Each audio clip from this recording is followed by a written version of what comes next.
হেই everyone, আমি Piu and welcome back to my channel Piu lifestyle.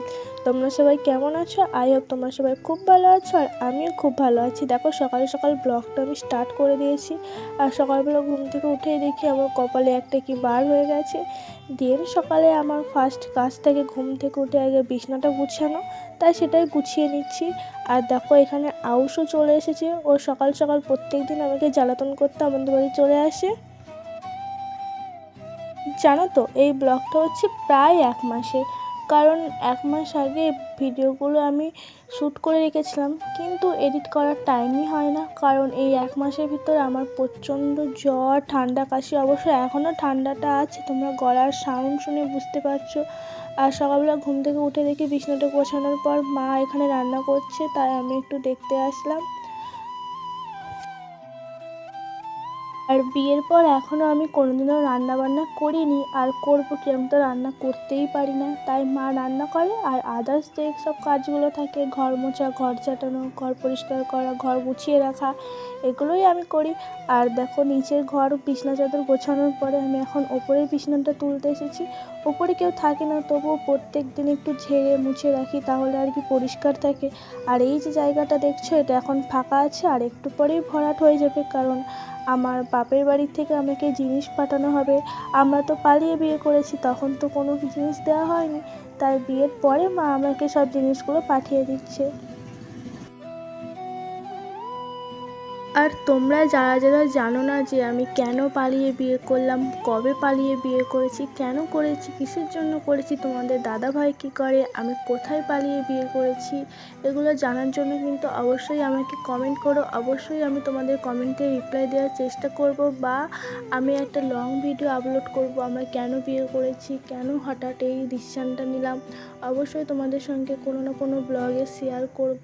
সেটা জানার জন্য আগে অবশ্যই তোমাদেরকে কমেন্ট করতে হবে। আর দেখো দেন এখানে আমি ঘরটা আগে ঝাঁটিয়ে নিচ্ছি, তারপরে ঘরটা মুছে নেবো। আর বিছানা চাদরটা দেখছোই আমার পুরো গোছানো হয়ে গেছে।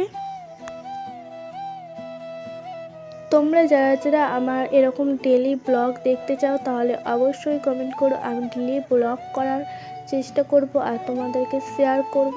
আসলে সেরকমভাবে ব্লগ করে ওঠা হয় না আর কি, কারণ আমার ব্লগ করতে, ভিডিও বানাতে খুব লজ্জা করে। তাই যেটুকুনি পারি ভিডিও করে রাখি, পরে ভয়েস ওভার দিই, তোমরা তো দেখতেই পাও। কিন্তু তোমরা যদি চাও, তাহলে আমি অবশ্যই প্রতিদিন ভিডিও করে তোমাদের সঙ্গে শেয়ার করব।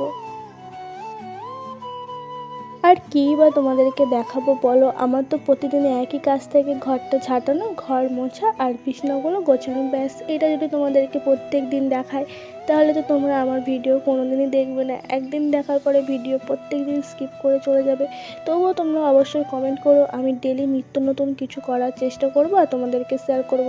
আর দেখো এখন ঘরটা ঝাঁটানো হয়ে গেছে, এবার আমি ঘরটা মুছে নেবো, তারপরে স্নান করে ব্যাস, আমার সারাদিন আর কোনো কাজ নেই। এবার খাও দাও আর শুয়ে থাকো।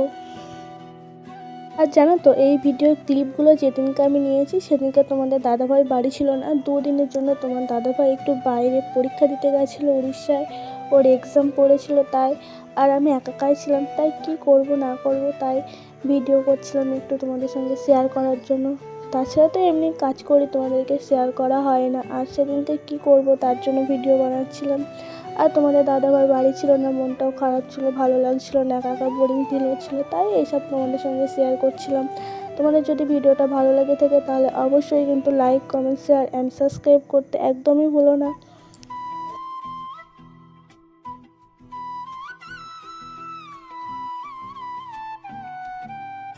দেখো ঘর মোছা আমার কিন্তু কমপ্লিট হয়ে গেছে। তারপরে কি করব, একটু বসেছিলাম, রেস্ট নিচ্ছিলাম, আর তোমাদের সঙ্গে আমার বাড়ির চারপাশের ভিউটাও শেয়ার করলাম। দেন বিকালে ঘুম থেকে উঠে দেখি আমার জিনিসপত্র চলে এসেছে। ওই যে আমার জিনিসপত্র দেখো সবাই দেখতে চলে এসেছিলো, আর এখন কিন্তু জিনিসগুলো ওপরে তোলা হচ্ছে।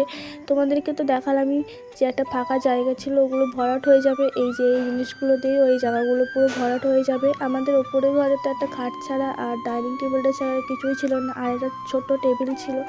আর এখন আলমারি, আলনা সবই রয়ে গেল। আর জিনিসগুলো কেমন হয়েছে অবশ্যই কিন্তু কমেন্ট করে জানাবে। এই যে এটা হচ্ছে আলমারি আর বক্স আলনা, আর ড্রেসিং টেবিলটা আমি নিচে রেখেছি, ওটা কোনো এক ব্লগে দেখিয়ে দেবো, বা এই ব্লগেই দেখিয়ে দেবো। দেন দেখো পরের দিন সকালে দেখি ঘুম থেকে উঠে বৃষ্টি শুরু হয়ে গেছে। আর তোমাদের কার কার এমনটা ভালো লাগে বলো তো, ঘুম থেকে উঠে বৃষ্টি ভেজা সকাল, আহা জাস্ট ওয়েদারটা তখন অপূর্ব থাকে। আর এই সময় মন চাই যে সকালবেলা ঘুম থেকে উঠে সকালবেলা খিচুড়ি খায় আর বেগুন ভাজা পাঁপড় ভাজা, জাস্ট জমে যাবে ওয়েদারটার সাথে। আর এখানে দেখো আমাদের সকালবেলা জল দিতে এসেছে, সকাল 4টার সময় জল দিতে আসে, প্রত্যেক দিন বৃষ্টি হোক বা যাই হোক জল দিতে আসবেই। আর তোমাদের দাদাভাই কিন্তু বাড়ি চলে এসেছে, বাড়ি এসে আবার যাবে কলেজের এক্সাম দিতে, না সরি এক্সাম দিতে না, আজকে ওর প্রজেক্ট জমা দেওয়ার কথা ছিল, তাই ওর প্রজেক্টটা করা হয়নি, তাই আমি একটু করে দিচ্ছিলাম আর কি, একটু সামান্য একটু বাকি ছিল, আর ও ওইদিকে রেডি হচ্ছিল। আর জানো তো তোমাদের দাদাভাই একটু ক্যামেরার সামনে আসতে লজ্জা পায়, আমি এখানে ভিডিও করছি আর ও বলছে দেখ ক্যামেরা বন্ধ কর, নাহলে কিন্তু তোকে মারবো। আর এরকম মারপিট খুনসুটি তুই তুইকারি আমাদের লেগে থাকে। অনেকে হয়তো বলতে পারো যে তোমরা তুই তুকারি করো, হ্যাঁ আমরা তো প্রেম করে বিয়ে করেছি, আমরা আগেও তুই বলতাম আর এখনও তুই বলি। অনেকে সবাই বলে যে তুমি বলতে, বাট তুমি তুই বলে বলে প্র্যাকটিস হয়ে গেছে তো, তাই তুমি আর বলতে পারি না। আর এই যে দেখো তোমাদের দাদাভাই এখন বেরিয়ে পড়ছে, কলেজে যাবে বলে, রানাঘাট কলেজে। আর তারপরে আমি একটু দেখো আমাদের ড্রেসিং টেবিল, এটা হচ্ছে আমার ড্রেসিং টেবিল, ওপরে খাট আর আলনা আর আলমারি ছিল। আর এই যে বলেছিলাম ড্রেসিং টেবিলটা দেখিয়ে দেবো, এই যে এই ড্রেসিং টেবিলটা, এটা নিচে রেখেছি। ড্রেসিং টেবিলটাও কেমন হয়েছে অবশ্যই কিন্তু কমেন্ট করে জানাবে। আর আগের দিন ঘুরতে গেছিলাম, সেইগুলো পরে গেছিলাম, সেগুলো আর ভাঁজ করা হয়নি, এসে তাই এখন ভাঁজ করে একটু রেখে দিচ্ছি গুছিয়ে।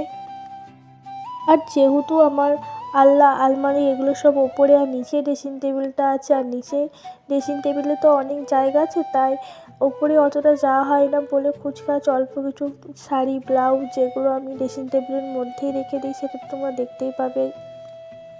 চলো তোমাদের সঙ্গে আর একটা কথা শেয়ার করে দিই, আমার শ্বশুরবাড়িতে কে কে আছে, আমাদের ফ্যামিলি মেম্বার্স কতজন।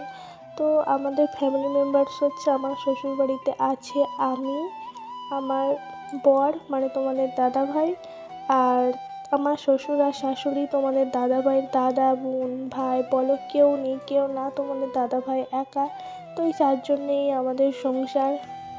তোমাদের মনে হয়তো আর একটা কোশ্চেন আসতে পারে যে তোমাদের দাদাভাই কিসে পড়ে, মানে কলেজে কোন ইয়ারে। তো তোমাদের দাদাভাই কলেজে পড়ে হচ্ছে সেকেন্ড ইয়ার, এখন সেকেন্ড ইয়ার চলছে, এবার এক্সাম দেওয়া হয়ে গেলেই থার্ড ইয়ারে উঠে যাবে এই বছরেই। তো বলেই তো দিলাম সব কিছু। আর এই যে আমার শোকেসটা, সরি ড্রেসিং টেবিলটা এখন তোমাদেরকে খুলে খুলে দেখিয়ে দিচ্ছি, দেখতেই পাচ্ছ অনেক জিনিস রাখার জায়গা আছে, তাই আমি এখানে জামা প্যান্ট ভাঁজ করে রেখে দিই, রাখার কিছু নেই বলে, যেহেতু এখন নতুন বিয়ে সেমনভাবে কিছুই নেই আমার। তো চলো আজকের মতো ভিডিওটা এইটুকুনি রাখছি, দেখা হচ্ছে নেক্সট কোনো ভিডিওতে। আর ভিডিওটা যদি ভালো লেগে থাকে তাহলে তোমাদের কী করতে হবে জানোই তো, like comment share and subscribe. আর বেশি বেশি করে কমেন্ট করো, লাইক করো, যাতে তোমাদের কমেন্ট পেয়ে আমি আরও উৎসাহিত হই। তো চলো বাই।